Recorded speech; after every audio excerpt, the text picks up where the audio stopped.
Yo, yo, yo, welcome to another episode of the Culture Controversial Podcast Sport Talk. I'm your host, Simply Nicholas87, and my co-host, Ty H. What's going on, bro? Hey man, glad to be here on this beautiful Wednesday evening, man. Oh, yeah, and for all the new people that hadn't subscribed to the channel, y'all go hit that subscribe button, hit the like button, also hit the notification bell, let you know when we're going live, dropping content. This is season 3, baby. We've reached the pinnacle of season 3. It's 3 of them. We got 3 of them things up here. We come live tonight for a little sports talk. Our other co-host D is probably a little under the weather, so we hope he's doing well and hope he's watching.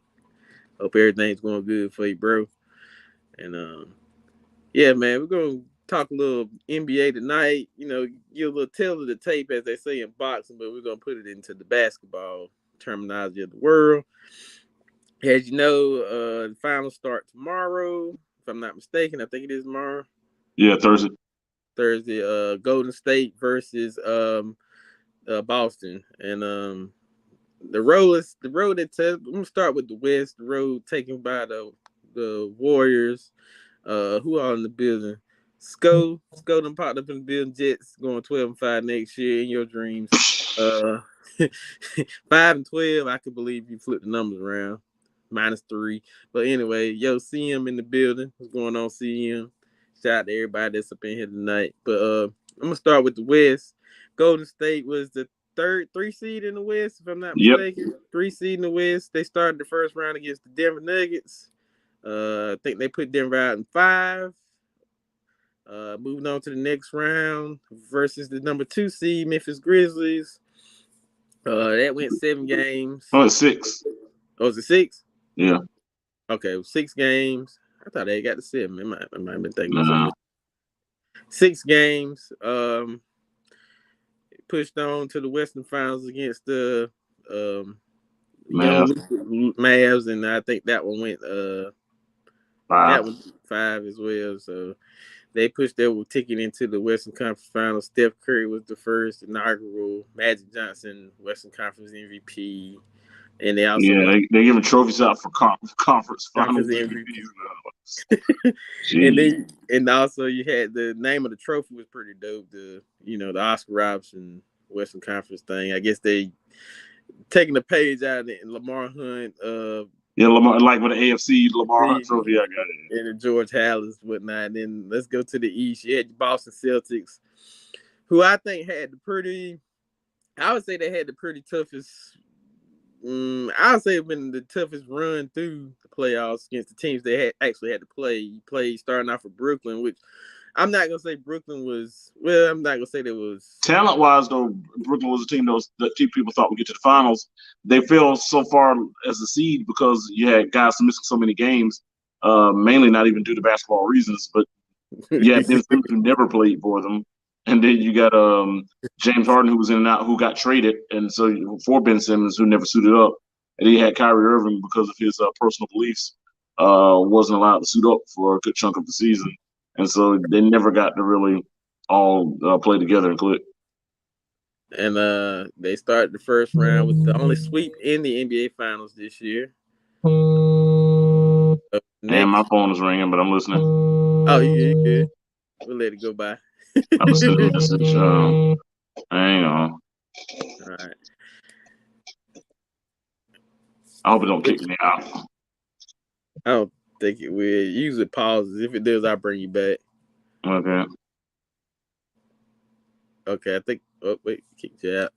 He'll be back shortly, people. Shout out to everybody that's in here. My brother Chilltown, I think he's going live in about 5 minutes, if I'm not mistaken. I know he's getting ready to pop live. They're doing the 90s Mount Rushmore basketball, 90s basketball Mount Rushmore. So y'all tune into that too. Okay. All right, we good? Yeah, I'm good. All right. Only sweep in the NBA playoffs this year. Boston swept Brooklyn. They moved on to the second round when they faced the defending NBA champion Milwaukee Bucks. They had pushed to 7 games. Boston coming out on top of that series. Yeah. And then Milwaukee missed Middleton in that series. I know it's a part of the game, but they really missed him. Yeah, you could tell the difference. I mean, Giannis Giannis can only do what Giannis could do, and that's just what it was. Then we get into the Miami Heat Eastern Conference Finals as they went 7 with Miami, finishing it out Sunday. One game 7 on the road. Yeah, on the road in Miami.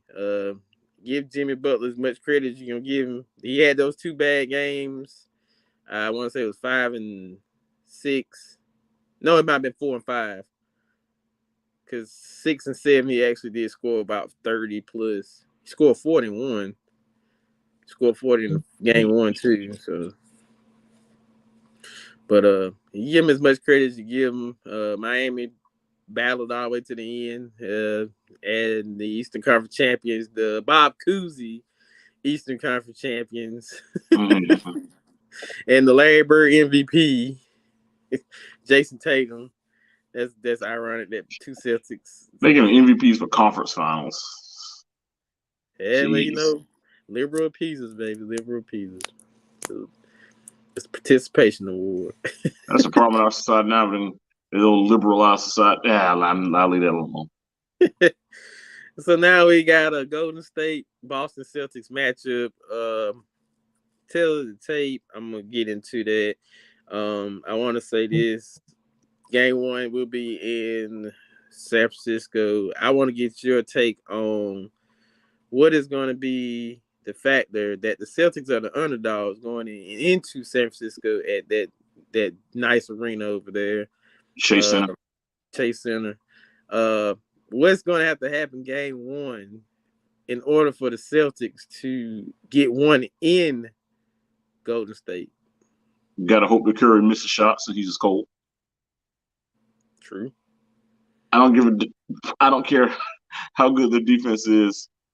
It comes down to whether Golden State misses shots or not. And if Boston turns the ball over a lot, they better not turn the ball over.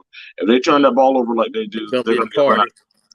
What bothers me is that basketball power index, which is based on analytics, says Boston is the 86% favorite to win the series.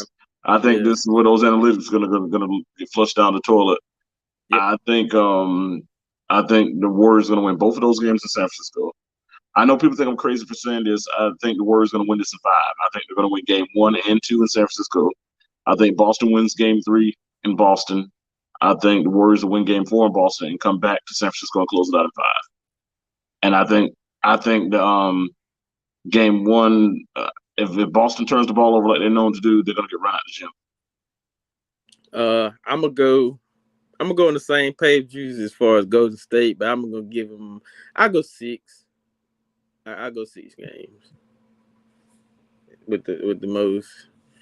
I'm going 6. Due to the fact that I know that, like you said, it comes down to Boston's. They will turn the ball over very quickly, if not more than anybody I know, and foul trouble will probably haunt them in this series as well, because they're known in most of those series that they played this year. Minus the Brooklyn series, getting in Milwaukee and Miami, they stayed in a lot of foul trouble. More than they needed to be. Yeah.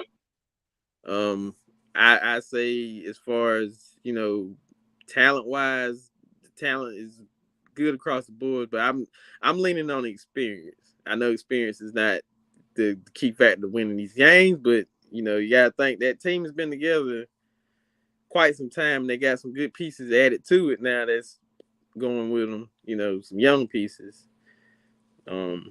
I'll say Poole is probably going to be the X factor in that series, in my opinion. I also feel the matchup, if it comes down to it, because I know that doesn't Draymond run point sometime? I mean, yeah, he brings ball up sometimes. Ball up side, yeah. Because I know they use Marcus Smart on some situations at point for Boston. In certain Smart's a starting point guard. I mean, Smart's a physical defender, but Curry get him in foul trouble. That's what I was saying. I was like, Curry can easily get those pumps and pop a 3 and probably make it. It's gonna come down to Curry. If I feel like this, if Curry gets hot and Klay gets hot, that game's gonna be over real early. Their biggest hope is that those guys go cold and they just miss shots. Because it doesn't matter how you're gonna have to. First of all, you're gonna have to run them off the 3-point line. Second of all, you're gonna have to control the glass. So and you're gonna have to control the offensive glass, get extra opportunities. If you're gonna have to just hope they miss shots too, because sometimes they shoot it so well, they shoot it from distance to where even when you're guarding them well, they still make contested shots. And you cannot turn the ball over. You turn the ball over, they're gonna run out and they're gonna get fast break 3-point opportunities, and that's when they run you out of the gym. So it's one of those situations where the last time the Golden State lost in playoffs was that was the last time they made the playoffs too, was against Toronto. And what Toronto did, I know Durant got hurt, but he's not with them anymore now, so that wouldn't even factor in. Toronto beat them, and Clay got hurt. That's when Clay initially got hurt too. But they ran them off that 3-point line. I mean, they made them make 2-point shots. What you want to do is make them shoot 2-point shots, even if they make them. You want to run them off that line because they're so streaky from three. When they get to hit 7 or 8 in a row, the game can get away from you quickly. So they're going to have to be physical with them, but not get in foul trouble. That's the key because Boston's a physical team. I think they want to get physical, want to bang them and like punch them in the mouth and see if they could wear them down that way. But that's going to be difficult to do. Like I said, I think this will be a 5-game series, but we'll see. I say this too, as far like I said, a good point that you made about those offensive rebounds. You're gonna have to hold Looney. That's just all I'm gonna tell you. Well, on the glass, yeah, because Looney. You don't want to give them second chance opportunities. No. And Looney will rebound. You give them second chance opportunities, you would get run out of that building. Yeah. For a man that got 2 points and 21 rebounds, listen, it may not sound like a good stat line in some. Well, 21 rebounds is good under any circumstance. Yeah, I mean, for his position, that's great. He's doing his job. That's Dennis Rodman like. That's Dennis Rodman had games like that: 2 points and 24 points and 24 rebounds. Those are Dennis Rodman like numbers. Yeah. The main thing is Boston does not need to get into a foul situation and putting those guys on the free throw line because those are pretty good free throw shooters in their own rights. I think Curry is maybe 80-something% this year. Yeah. And Clay's probably somewhere around that range too. But like I said, that team got clicking late. They started off hot and they got cold and they kind of picked it back up towards the end. Well, they had injuries, man. Golden State, Curry was out for a while. Thompson didn't come back till late in the season. Then was in and out. Then Curry missed a good chunk of games or whatever. So they had injuries. And so when they got together and got the chemistry back right, they looked like the old Warriors. Yeah, I would say this. I'm very impressed.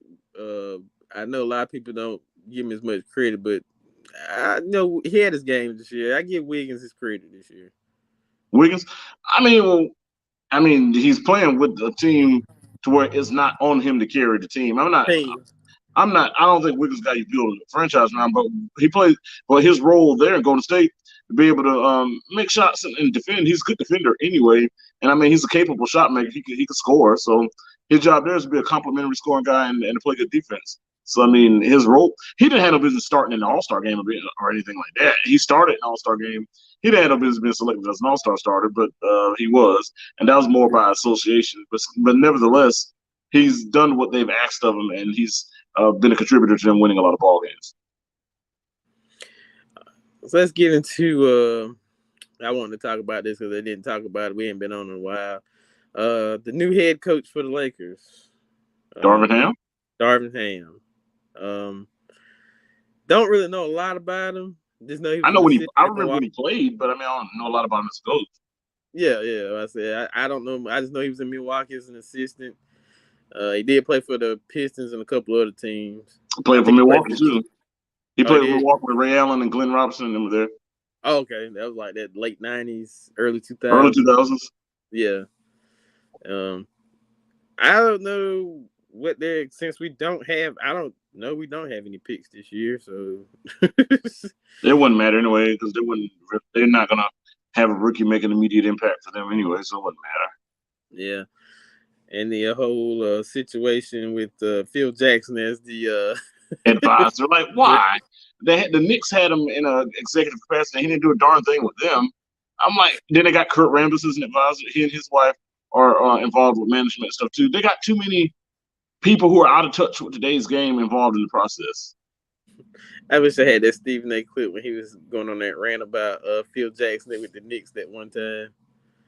Yeah, I don't understand. And you know that Jeannie Buss and Phil Jackson used to yeah. They were a couple at one point, so that's already conflict of interest, man. Yeah. They had their own thing. But that whole situation that I don't know if you want to call it a rumor or a report or whatever, the whole situation that Phil said they should trade LeBron and keep Russ. I don't know. Phil and LeBron, there's a little heat there anyway. Yeah. I'm gonna use a wrestling term. There's been backstage heat with them for a little while. Even going back to when LeBron was free agent in 2010, when Chicago didn't sign him because he wanted his entourage to be allowed to fly with the team, and that's when Phil Jackson said that just because we want you don't mean that we want your posse to fly with us.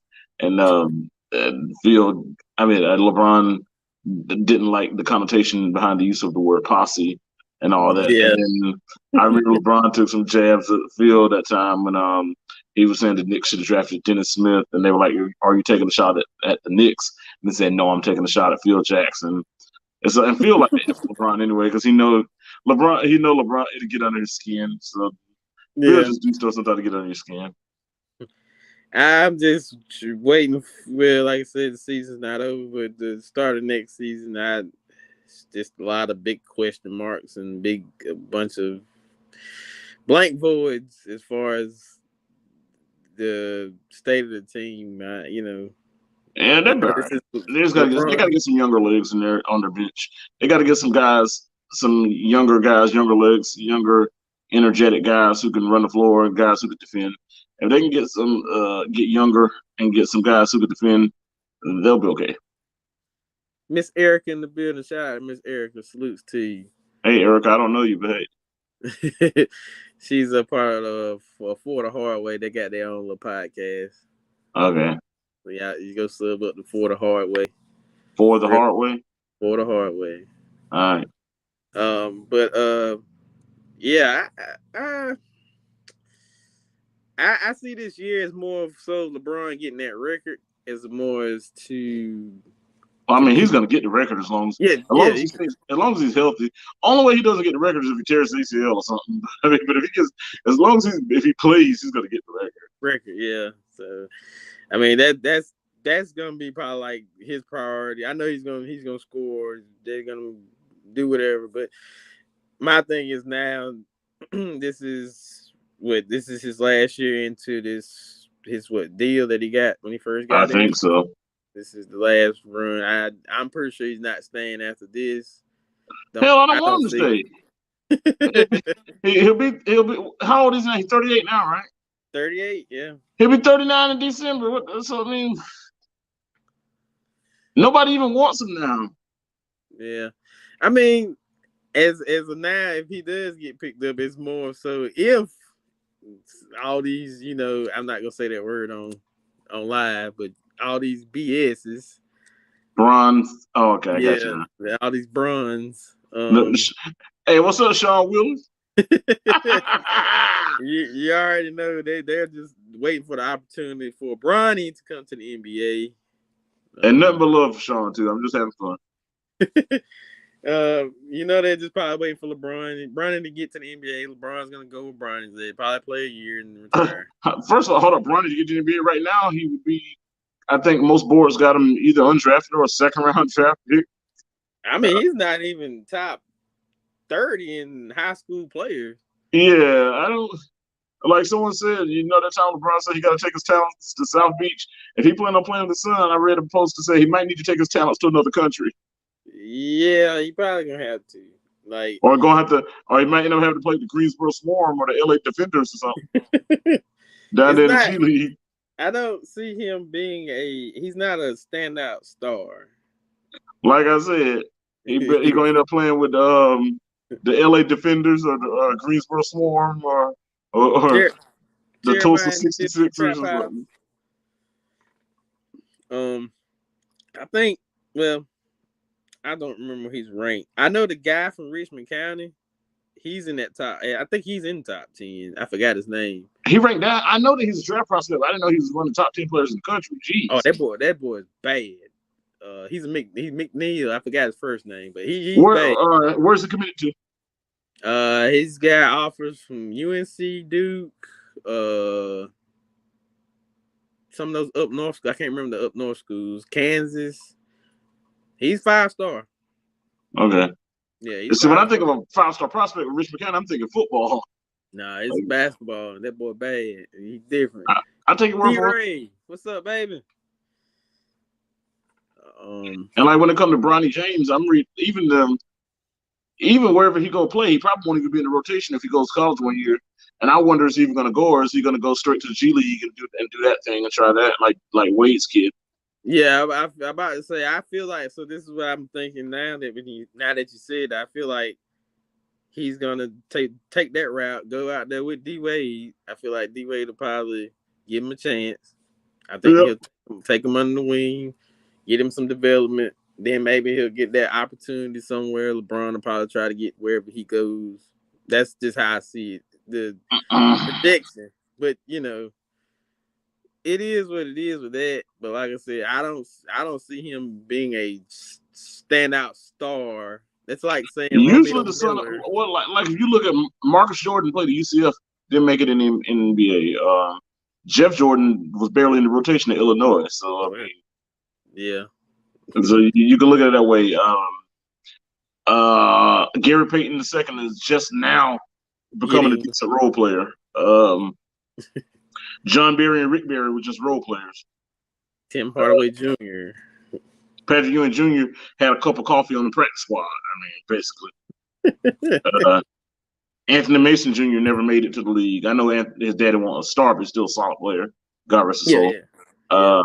So these legacy guys, usually when your daddy was a star, most of the time it's hard to live. Even if you look at NFL, Brian Griese didn't live up to Bob Griese. Bob Griese is the Hall of Famer. Brian Griese was just sad. Yeah. So that's a lot to live up to. That's that pressure on a kid is hard to live up to too. And I'm not knocking Bronny James. I'm sure he's a great kid. I'm sure he's a smart young man, and I want him to be everything that he can be in life. But for just as an objective observer, right now there's nothing that makes you believe that he's going to be a star player in the NBA, and that's just based on the evaluations that are out there on him. If he does become a star, it would be a case of a young man exceeding expectations. Maybe like the same way Jimmy Butler exceeded expectations. He wasn't recruited at all, and he went to a junior college and transferred to Marquette. Was the last pick in the draft, and then or something close to that, second round pick, and then ended up being an all-star player. So it would have to be a situation like that. No, Jimmy Butler's not Michael Jordan's son. I get tired of people that crap. Every time I hear that kid too. Yeah, that's just as silly as when people try to say the Macho Man Randy Savage and Stephanie McMahon had a thing when she was a kid. It's just as silly as that. Man. But like I said, I don't see Bronny. Bronny's not gonna be that. He's not. If he goes to college, he's not coming one and done. If it's a one and done, and he ain't gonna be in nobody's rotation either. No. You got a lot of better high school. I believe he gonna be just like Lil Romeo at USC. And while I was speaking on that, I don't want to sound insensitive. Lil Romeo lost his sister yesterday. Master P lost his daughter, so prayers up to the Miller family. But I was making that statement as a comparison, not to be insensitive to their family. Yeah, but I just don't see him being a.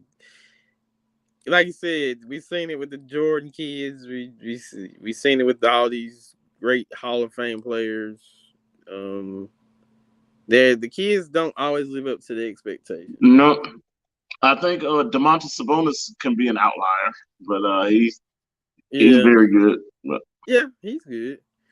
Speaking of him, there was rumors at one point in time that the Hornets were looking into grabbing Sabonis. When? I don't know. I seen a little article about it. I seen a whole bunch of those little trade things. I was like, I don't know if they're gonna. Hey, if you take Gordon Hayward's contract off the books, I give you Gordon Hayward and Terry Rozier. You give me DeMontis Sabonis, give me maybe another young guy off the bench, and I'll be like, let's roll.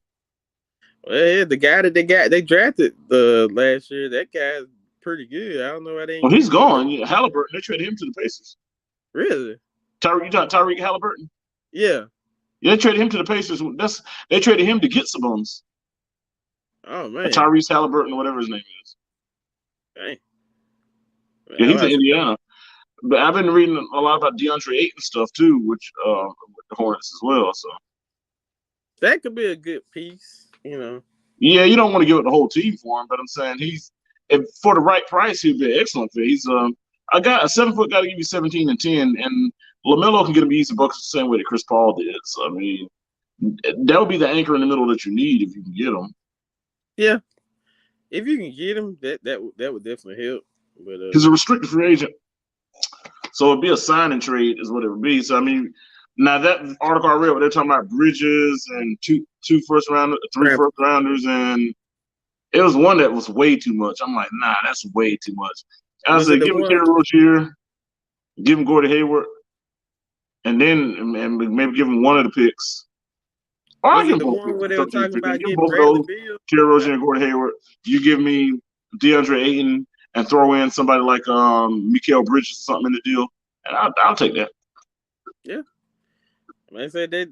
Now I don't know. Did they ever get the coach situation situated, or they still in the? Say that again. Did they ever get the coaching situation figured out? They have not hired a coach. Right now, I keep hearing finalists like Mike D'Antoni and Kenny Atkinson are your two lead candidates. Okay. I'm surprised that Mike Brown name didn't get thrown in that, but well, Mike Brown got hired by the Kings. Oh, he did. Yeah. Okay. I had no idea. I didn't know. Of course, right now he's an assistant still with Golden State, but I'm talking about. But as soon as he's done with that, he'll be the head coach of the Sacramento Kings. I figure Mark Jackson probably would take his name out of a lot of stuff. I think he's being blackballed, man. It's like you're not even. At first, he was the lead candidate for the Kings job, and now you're not even hearing his name mentioned at all. I guess people don't want that pastor out there. I guess never mind. I'm not gonna get into all that, but. But I mean, I'm just saying. I mean, you're right, though.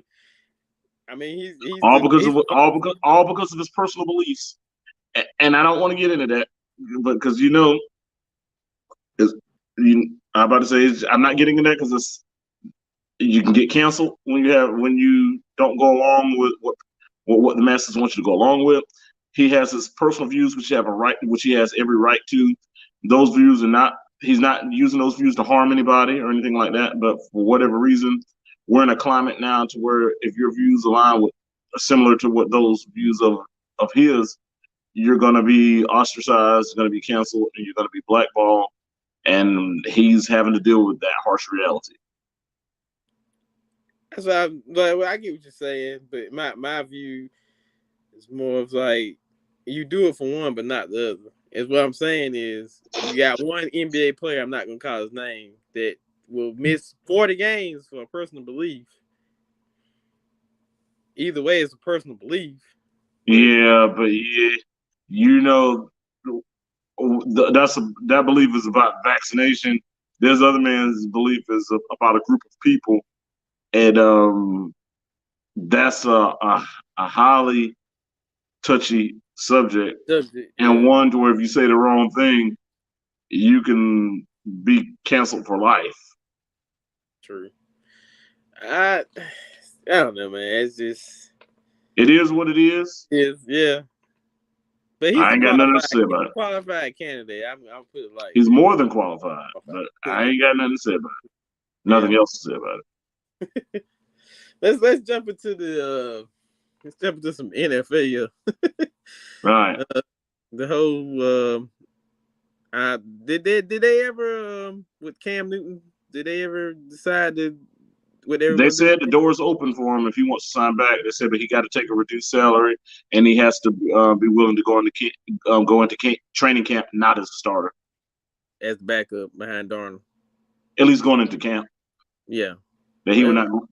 If I was him, I mean, at this point, if they got their line straight, because he could beat Darnold out if it came down to it. If I was him, I'd take that and just take on the competition Because the thing about it, other teams might not even give him a chance to even compete as a starter. Yeah. The only thing about it, I think he wants to go in a situation where it's better around him. You're hoping that the moves they made in the offseason got their offensive line better to where he could be adequately protected, or whoever back there is adequately protected.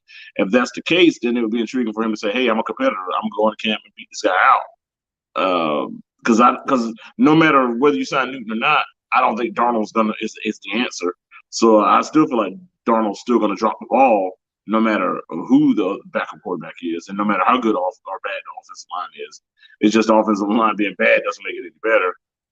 So I mean, I think he's capable of beating Darnold. I just think that he doesn't want to go back in the same situation with Carolina as constructed, go through the same thing he went through, getting hit as often as he did, like even in the half season he played last year.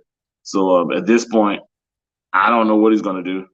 I still think he's probably going to weigh his options out. But the thing about it, most of the teams that will have a starting spot or the potential to compete for a starting spot available, those are teams that are not good, that don't have good offensive lines, don't have good targets. So you would still be going in a bad situation. His best bet, maybe go to a situation where you got a decent team in place, but you know the quarterback might be injury prone, and maybe the guy gets injured and you step in and you got a good team around you. Example, like Pittsburgh, they got Mitch Trubisky. They got Mitch Trubisky and well, dang, I just forgot something. The person I was getting ready to say is no longer with us. They had Haskins, but and this happens. I don't know if this happened around the last time we got on here. Unfortunately, we lost Haskins. I'm talking about the world lost Haskins. Very tragic situation. They drafted Kenny Pickett, who I think won't even be on the NFL roster in 3 years from now. If I was him, I mean, I would take a look at that. Trubisky's not any good, but Pittsburgh still has a decent team. You may can go there. Trubisky may throw a couple of games away or get not hurt. Kenny Pickett, I think Kenny Pickett would be a Blaine Gabbert type bust. So I'm not really worried about him. I mean, that might be a shot right there. Yeah, cause I see Cam doesn't want to, and I don't blame him. And it's just me. I think that he doesn't want to be in that coach situation with that coach in particular. And he's on chopping block anyway. So talking about Rule. Yeah, he's on chopping block. Yeah, I don't think nobody wants to play for Matt Rule unless you played at Baylor or Temple. I don't think anybody wants to play for him. He throws his players under the bus. He throws his assistant coaches under the bus. I've never seen a coach who never takes responsibility or accountability. Anytime something doesn't go right, he always points the finger at someone else, and he throws whoever under the bus, whether it's an offense coordinator, whether it's a quarterback, whether it's somebody else in personnel. He always deflects and throws the blame on somebody else and makes it out to be somebody else's fault. He never takes self-accountability. And I'm like, that's not the type of guy you want leading your program. Right. And like I said, I give him that. I feel like they'll let him finish this year out, depending on the record, and before the halfway point. But if it's looking trashy in the beginning, then I think they'll give him the. But I'm starting to question David Tepper now because I'm starting to see a pattern. I'm starting to see Jerry Jones like egomaniac pattern. He just fired the soccer coach. I'll get ready to talk about that too. That was the next topic I was getting ready to bring up. He fired the soccer coach because my bad. Reportedly, that the soccer coach said, "Hey Tepper, we need some grass out here on this field." Allegedly, that was the report. But nevertheless, you're gonna. This is an expansion team in the middle of his first season, and you're gonna fire the coach in the middle of the first year of an expansion season and this inaugural season. Like, come on, man. I mean, I think they're like 5-8, but they started the year out pretty good when they. But they're an expansion team in their first season. You don't expect them to be competing for whatever they call their championship. Yeah, I'm like, you're gonna fire a coach in the middle of the franchise's inaugural season? Like, come, that doesn't even make logical sense. Then we know what happened down there in Rock Hill. That situation. That's right also, the CEO of Tepper Sports resigned a year after taking the job. Or 6 months after taking the job, brother. I'm like, it's starting to look like a pattern here. Like, this guy needs to let the football people do their job, let the soccer people do their job, whatever entity it is, let the people that's in that arena do their job. But this is a guy that's I'm gonna use another restaurant. He's a money mark. He's this guy that got a lot of money in his hand. He's kind of like Nick Khan. and he wants to flex his muscles. And it's like Yeah. he's a billionaire, and it seems like he doesn't want to delegate and let people do their jobs. And it's looking like he's one of those control guys, kind of like Jerry Jones. So it's And, I'm starting to and see a pattern here. And one thing I can say, everyone talked about when he took over after Richardson sold the team to him, that how we're going to be so much better off. David Tepper has been the owner of this franchise 2018. We have not made playoffs since he's taken over. These are facts. It's not an opinion. It's not something I made up. Of course, you can go through what factors caused that, but for the last 4 years, I mean, that's enough time to establish your footprint and to brought in the personnel and brought in the executives that you wanted, and it hasn't happened. Look at the churn in coaching staff. I know you've got he hired one head coach after he fired Ron Rivera, but since he fired Matt Rule, look at the churn in the coaching staff already just in year 3. It's almost like you got an entirely different staff. So you at this point, I'm starting to question the football aptitude of David Tepper. Or in layman's terms, drunk with power. Yep. Drunken with power. That's what it appears to be, man. Yeah, because there's no way you fire your coach, your first head coach of your first inaugural soccer team. It's just I don't get it. I ain't figured out now. Just because the man allegedly asked for new grass. If that's the reason he fired him, man, that's worse than Vince McMahon type stuff. Yeah, at least Vince fired you for like not joining his club. Yeah, not knocking on his doors. On Vince is, they say Vince McMahon is an egomaniac too, but that's horrible, man. Yeah, but in his case, Vince is an egomaniac due to the business, entertainment business, as opposed to sports. Yeah, and you can say that in that arena of the company that Vince run, I mean, he's had rapid success. I know it's horrible to watch now, but I'm talking about he's the one that's responsible for globalizing wrestling. He turned wrestling from small regional territorial type entity until one large global conglomerate, and he's single-handedly responsible for that. So no matter how you feel about him, you have to give him credit for making wrestling what it is today, as far as this global enterprise, when it used to be small, local, regional, territorial entities. With the power of magical syndication and cable penetration. Yeah. And buying people out and stuff. Or like what he did with AWA, he just took all their talent. Just took Hulk Hogan, took Rick Martel, took Mean Gene Okerlund. I mean, he just took the Road Warriors. He just went and got everybody from AWA to they had nothing left. I think AWA, got Mr. Perfect, Kurt Hennig, the Texas Tornado, Kerry Von Erich, all the guys. He went and just, I know they were WCCW for a while, but they worked for AWA too. He went and just got them all. Bobby Heenan, Bobby Heenan was AWA. Bobby Heenan was AWA too. Yeah, he went and just got everybody out of AWA until there was no more. Because he tried to buy it from Vern Gagne, and Vern told him no, and he said, "I don't negotiate." So then he just went and just ran him out of business. So let me ask you this: I was on wrestling now because I got interested. I like the old history of wrestling, so I wanted to talk about that. All right. The AWA wasn't it formerly the St. Louis Wrestling Club, or was it something else? AWA was out of Minneapolis, Minnesota. Okay, but there was another territory like right in between it. It was like there was a Kansas City territory known as the Central States. That might have been what I'm thinking about. That's like where Shawn Michaels started off at. Shawn Michaels and Scott Hall and all them, they started off in Kansas City. And then you had the Mid-South, which was... Yeah, that's what Junkyard Dog was. Speaking of, it's the 24th anniversary of his death was either today or yesterday. It's tomorrow. Okay. It's tomorrow. Anyway, so of course I got my Bearcat shirt on. So I got to pay homage to the Junkyard Dog as we reflect on the anniversary of his death. The first, you could say, black major superstar, the first black guy who was the top guy in a major territory / promotion. I think that's undisputed. He was the top guy in the Mid-South territory. 3-time North American champion.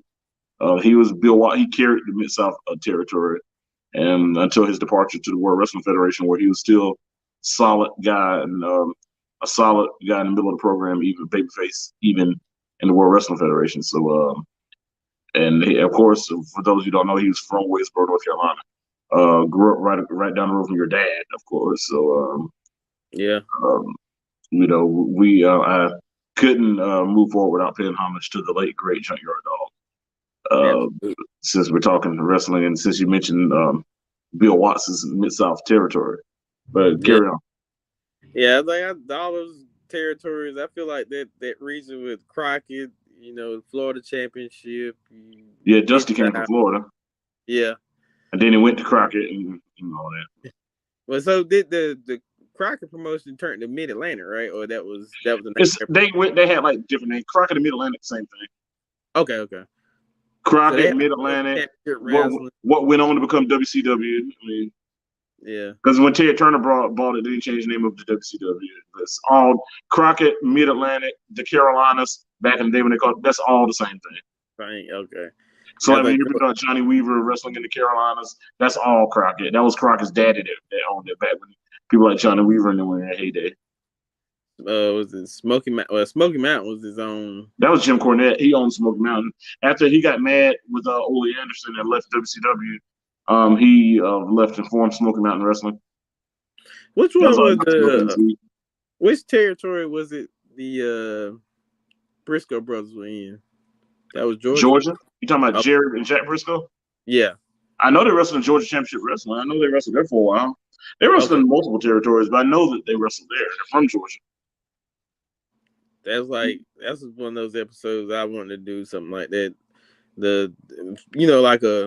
Who's like the guy in that territory before it became that one whole entity or two. Well, like with Georgia, Rocky Johnson was one of the top guys in Georgia. Rocky Johnson was the first black Georgia heavyweight champion. And I know you know who Rocky Johnson is, but for the folks that don't know who Rocky Johnson was, he was the father of Rocky Maivia, Dwayne Johnson, who we know as The Rock. For those that want to know where the name The Rock came from, he debuted as Rocky Maivia. His maternal grandfather was the High Chief Peter Maivia. His father was Rocky Johnson, so he paid homage to both by assuming the name Rocky Maivia. And then by him being Rocky Maivia, they would call him The Rock for short. And then eventually it took on the name of his own, and he just became referred to as The Rock. So yes, Rocky Johnson is The Rock's father, so I'm referring to. He was a top guy at Georgia Championship Wrestling, but he wrestled in many territories, but he was Georgia heavyweight champion. Okay. And I know Flair had the Crockett promotion pretty much. Flair, Steamboat. Oh, absolutely. Yeah. Roddy Piper. I think Roddy Piper was in there with them too, I think. Yeah, he wrestled there for a while, but Roddy made his name in Portland out there in the West Coast. Roddy lived in Portland up until he died, Portland, Oregon. Roddy became known in Portland. His real name was Roderick Toombs, but when he was when he debuted in Portland, they had the bagpipes and all that stuff. So the guy was calling him Roddy. He didn't know his last name, so he said Roddy the Piper. And from that point on, then they started calling him Roddy Piper. And then, of course, eventually Roddy Piper. And he wrestled in Portland. Then he left Portland, went to the Carolinas or Crockett or Mid-Atlantic or whatever you want to call it. What went on to become WCW.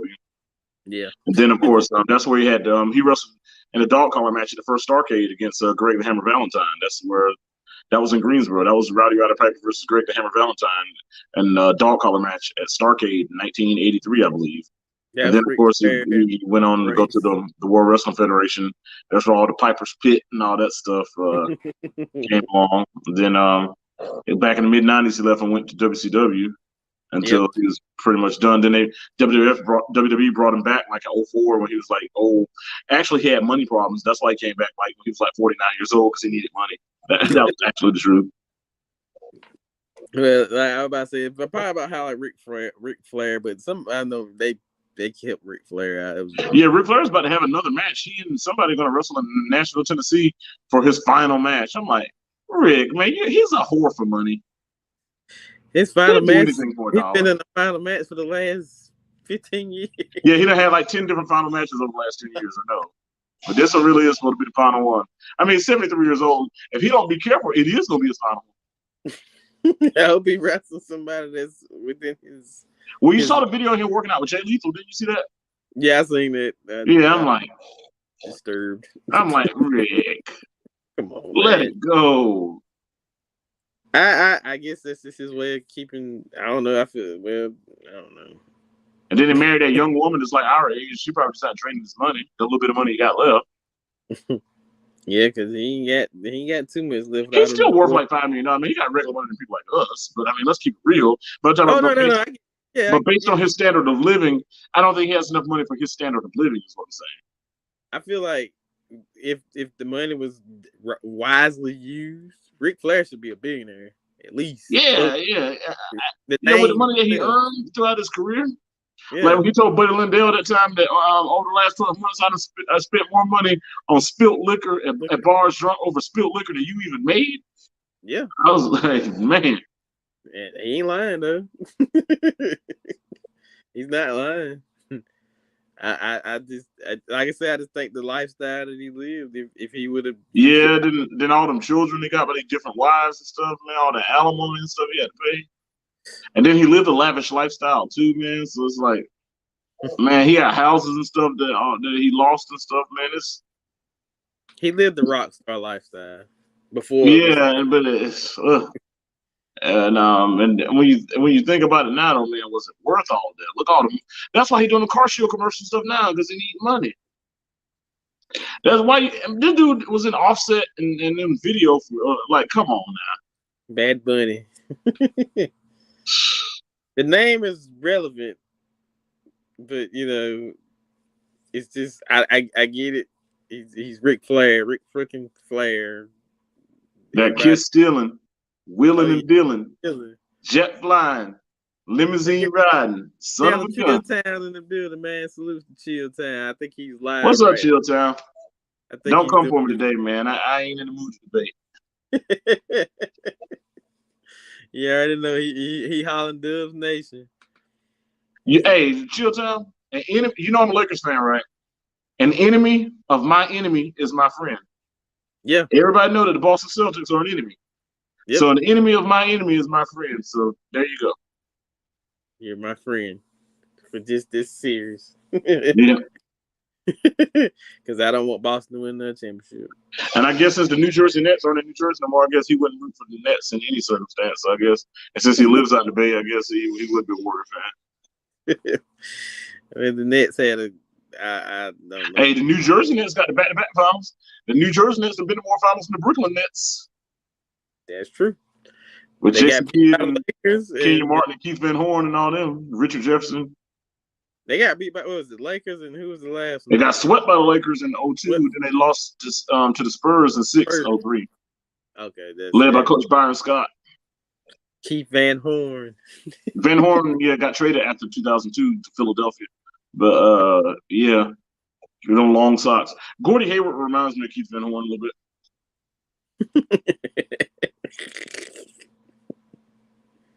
Dang. He'll be all right. He just got to play under control. He'll be okay. I think Russ will get the Bulls out this year. I'm a Laker, and I'm going Russ. I give Russ the benefit of the doubt. He didn't play bad. I seen it where when LeBron's not on the floor, Russell plays good. That's the thing. Yeah, it's not a chemistry fit. The pieces don't mesh well. Yeah, when he's and here's the thing: whether he played or didn't play, the team still lost games. So even when he played well, the team still lost games. Yeah. Whether he was there or not, they were still going to lose a lot of games. That's true. Because they even lost games when he didn't play. So yeah, but he was the scapegoat because he's an easy target. But the team just wasn't good with or without him. The other hand was a good choice. No BS. That's fine. You know, LeBron, as long as you do what LeBron tell him to do, I guess. You know LeBron. Coach GM, Le GM. Le GM, Le Coach. Le Coach, Le GM. I don't know, man.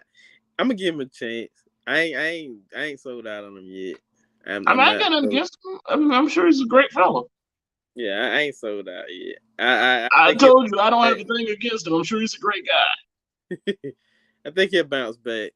Tony C, salutes, man. Let me hold something in the building. Y'all go sub, but let me hold something. Let me hold something. The real Tony C that don't cut grass.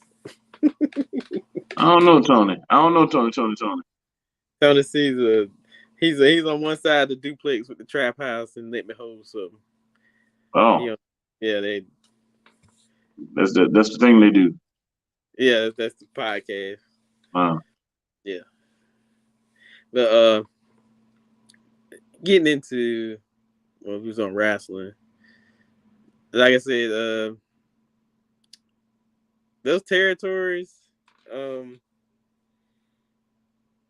you think that just play devil's advocate? I just want to play devil's advocate. Do you think if New York wasn't as popular as it got when they got Andre, do you think the territories would still be around for a little bit longer or not? I think territory was going to die regardless, and I don't think it had nothing to do with Andre because Andre traveled to different territories anyway as a special attraction. So everybody knew Andre no matter where they were. Andre traveled down to Crockett. He worked. He would travel down to Mid South, or he would travel to Memphis. Andre would go wherever, so it didn't really matter. I think what killed Vince McMahon killed the territories when you because he slow walked the competition down, and you got to put some of it on Jim Crockett too because both of them went national. So everyone paints Vince out to be the bad guy, but Jim Crockett went out and bought a bunch of Jim Crockett bought out Central States. Jim Crockett bought out Championship Wrestling for Florida. Jim Crockett bought out Georgia Championship Wrestling. He went and bought those territories out. Did he buy Texas? Well, World Class. No, he didn't get them. I'll tell you what happened to him in a minute. He went out and bought these Mid South after it became UWF. He went out and bought these, so he was doing the same thing that Vince was doing, buying out these different territories. So Jim Crockett and Vince McMahon and Jim Crockett were bought out these territories. That's why later on they just started calling Crockett NWA because at that time he had absorbed the majority of the territories that Vince hadn't gotten. He had absorbed the majority of the territories anyway, and so at that point that was pretty much the primary promotion that was running with NWA. So they just called it NWA. And instead of calling it Jim Crockett Promotions or Mid-Atlantic Championship Wrestling, they just branded it NWA. So he was responsible for a lot of that too.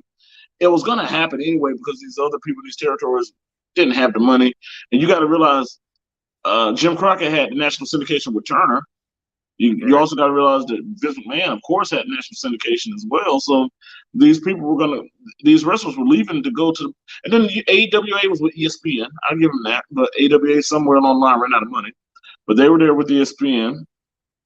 As far as what happened to World Class in Memphis, which is Continental Championship Wrestling, they merged together to become the USWA.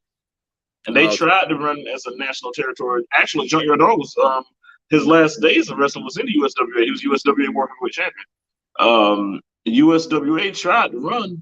They even tried to run on Monday nights opposed to Raw for a little while. It didn't work out. And then Fritz Von Erich and Jerry Jarrett and all them, they all fell out. And then World Class decided to leave from Memphis because the offices remained in Memphis. They went back to Dallas and tried to start back up, but with a failed attempt.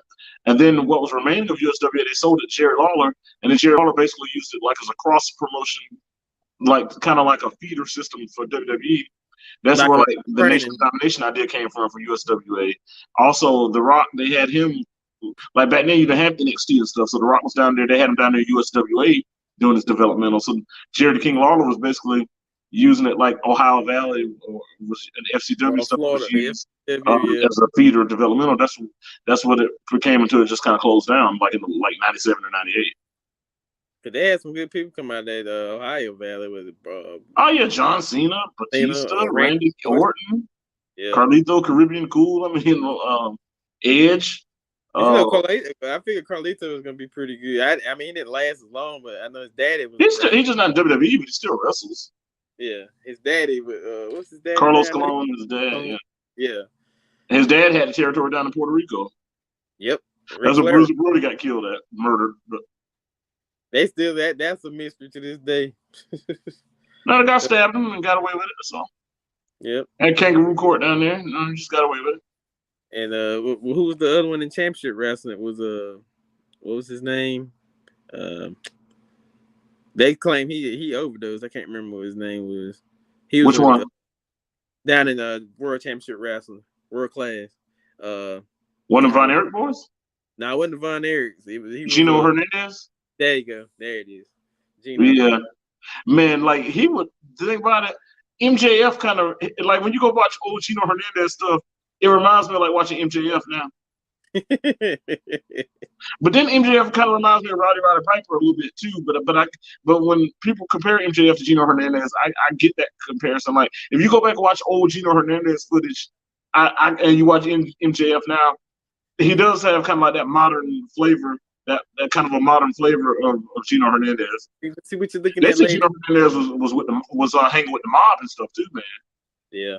I think that's probably because somebody on the interview claimed that he don't think he overdosed. They never really, and then he was decomposed when they found him and stuff, and yeah, that's like, but they were like he ran with some bad characters, man. Man, Cooch Diamonds, what's up, Cooch? Wrestling. Yeah, wrestling. Yeah, wrestling. Good old wrestling. Wrestling. You know, Gino was like, I'm 225 pounds of twisted steel and sex appeal. Oh, that was his line? That was one of his lines. Yeah, he and Chris Adams, the gentleman Chris Adams, were tag team partners too. Chris Adams got murdered in a bar fight. He got to popping off of some dude at the bar and the guy blew him away. One of the probably the best heels of all time, you know. Yeah, I was thinking about it. If Gino Hernandez would have lived and would have wrestled in WWF or whatever, he would have been like a Roddy Piper type heel and been a star. Yep. Definitely one of the ones he is. But yeah, that territorial thing, like you said, I feel the money. If you got bought out, if you did, you're gonna get ran over. That was pretty much. I mean, that was the nature of the business, man. That's how it is. Just like when you look at the banks and stuff, you only got about like 5 major banks now, because then a lot of other banks have been bought out. And I'm not complaining because I work for a major bank, but yeah. And I'm not gonna call the name of it because I keep my personal business out of here. But my point is that happens. Conglomerates continue to buy out other people. It's like big bank take little bank. I mean, literally and figuratively. Yeah. That's the name of the game. Big bank take little bank, and there you have it. That's the way of the world. Yeah. As we living in today and whatnot. But you know, it's good to get some sports in with all the hoopla and all the other crazy madness going on in the world. So no doubt. Sports is a good way to letting out. You know, sports is always therapeutic. Sports is therapeutic, man, because one thing, it's generally speaking, it's a uniting element. Like for example, this shirt I got on a Friday night, you can see me, black man. You can see a 70-year-old white man sitting beside each other, and when the Bearcats score a touchdown, we high-fiving each other. And at that point, he doesn't care that I'm a black guy, and I don't care that he's a white guy. We just care about the blue and orange. That's the uniting element of it. And I think sometimes that's why I get frustrated sometimes when even some of the elements that divide our nation get infiltrated into the sports realm. Not saying it's right, not saying it's wrong, but I think that's where a lot of the frustration comes from, when that's one of the few entities where we get to escape from reality for a couple of hours. And we could all just have a common cause that we're rooting for and kind of put everything else aside for a couple of hours. I think that's the beauty of sports. It's and for a guy like you who's an athlete, the camaraderie that comes from it is also beautiful. The brotherhoods, because at that point, it don't matter if you're black, white, Christian, Muslim, Jewish, atheist, or whatever. You got a common cause, and that's where those brothers band together. And in female sports, those sisters band together to win games for a common cause. That's when you have coaches. Sometimes you have guys that may even have problems at home, and those coaches even sometimes can be a person of refuge for those players and everything as well. So it's sometimes father-son relationships are developed, mother-daughter relationships are developed, brotherhoods are developed, and those are familial relationships that are developed that crosses all racial, social, and ethnic lines and political lines as far as that goes. At that point, you don't even care if your teammate's Democrat or Republican. We got to win this game. And so I think that's the beauty of it, because it teaches teamwork. It teaches how to overcome adversity. It teaches how we have to find a way to coexist despite our differences. It brings together a familiar atmosphere, and it creates an everlasting camaraderie. And I think that's the beauty of it. Oh yeah, it's the beauty of it, man. It's sports. I tell everybody, man, it's no matter what sport it is, if you like soccer, if you like baseball, if you like basketball, Yeah, football. it's nothing like being in the stadium, the arena, or the rink, or wherever you are, even as a fan, and you're sitting there with everybody in the building cheering for that common team because you want to see them because we all feel like we're them. We feel like they represent us. That's that one point we all feel like we're the same and we're represented by them. Like we're the Ants and Bearcats. At that point, that's what we are. We're all Bearcats now, Oh yeah, or the Charlotte Hornets or the Carolina Panthers or whoever. yeah. It's just the energy, man. And for all the young Yeah, people, it's almost tribalistic. It's like when we go over to Rockingham or Laurinburg or to Monroe or something for a game. At that point, we're that one band, that's it. and it's like us against them. It's like, and if any of them disrespect us, it's like, hey, don't you disrespect him? Don't you disrespect her? He or she's they're one of us. Yeah, and that's the power of it, man. It's special. Especially in places like Anson County, Richmond County, Scotland County, where you only got one high school in the entire county. And when it's like that, you already have that extra feeling of unity because it doesn't matter whether you're from Waysboro or Burnsville or Morven, you're still Lansing Senior. It doesn't matter whether you're from Rockingham, Cordova, or Ellerby, you're still Richmond Senior. It doesn't matter whether you're from Laurinburg or Wadrum or Gibson, you're still Scotland County. Yep. So that's even a different level of unity because not only does it unite people, but even where you got multiple municipalities, it unite all those municipalities as one body as well. In a situation like Anson, Richmond, Scotland County, and those one county, those high school, those counties that don't have one high school. Oh yeah, you right about that, man. Definitely right about that. Because as a kid, you grew up like wanting to go see the Bearcats. Didn't matter whether you lived in Morgan. Didn't matter whether you lived in Ansonville. Didn't matter whether you lived in PD. Is that you still rooted for the Bearcats. That's right. You dang sure did. Yeah, no. And forgive me, man, I'm getting a little heartburn, so I keep getting my chest. Well, we had the hour mark, man. We're gonna probably closing on now. I want to say this before we get off. We are going to have our second annual interview with Coach Jackson, head coach of Anson Bearcats. He will be joining us again. I'll give y'all a date. Get up with him in a couple of days. See what the schedule looks like, and we'll get into that. Have that interview, and we'll bring out some more content, man. But T, I'm gonna give you the flow. It's all yours. Hey, folks.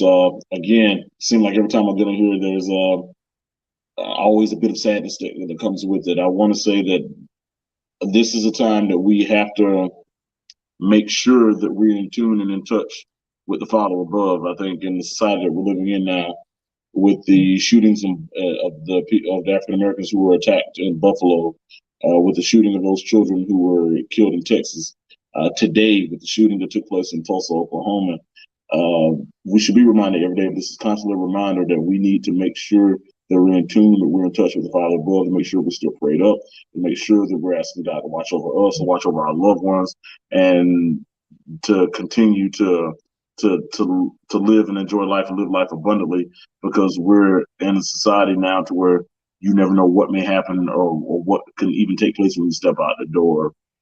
On a more I'm not gonna say personal note, but from the standpoint of the church is concerned, we in the AME Zion Church, which I'm a member of, we lost a trailblazer last week.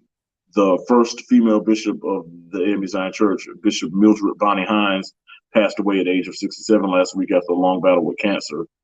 This woman was a trailblazer. This was a woman who knocked down walls. This was a woman who overcame odds, and a church that had never, ever, ever, ever, ever had a female elected and consecrated to the office of bishop.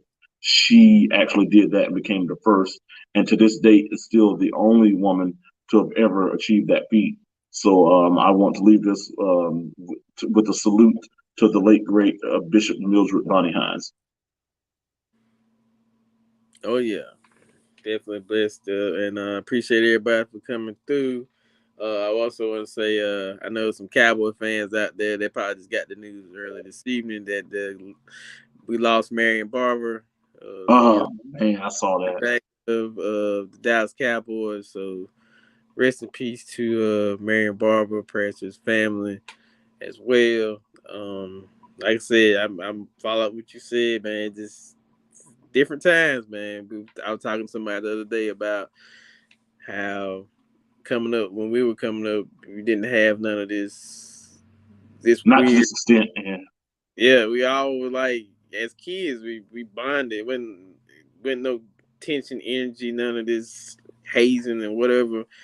I mean, it was what it was. I mean, you might have had a little bit, but it didn't end up to the situations that we're having. Yeah, it wasn't situations turning tragic to this level, to this extent, to this level, to this frequency.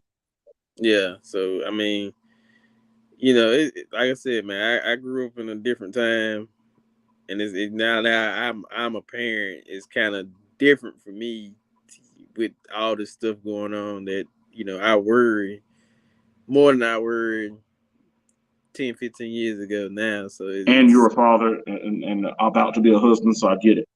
yeah, it's different, man. So you just gotta just like you said, man, you gotta pray up, man. The world is a lot different now than it was 20 years ago. Hey, the revelation told us this would happen, and now we're just seeing it unfold.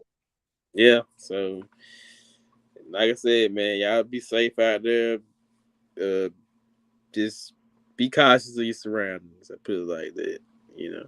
And we'll catch y'all next time, man. We will be back, like I said, with the interview. We might do a regular cast. I might do a sneak review here and there. But we'll definitely be back. Won't be long. We're gonna have that interview set up for y'all. So yeah, definitely tune in.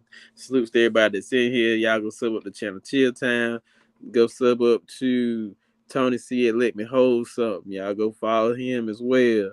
Go follow Miss Erica at For the Hard Way. They jump on from time to time. Who else up on here? I think that's it. And like I said, man, we'll catch y'all. We'll catch y'all. Peace, love, and soul. We out. Take care.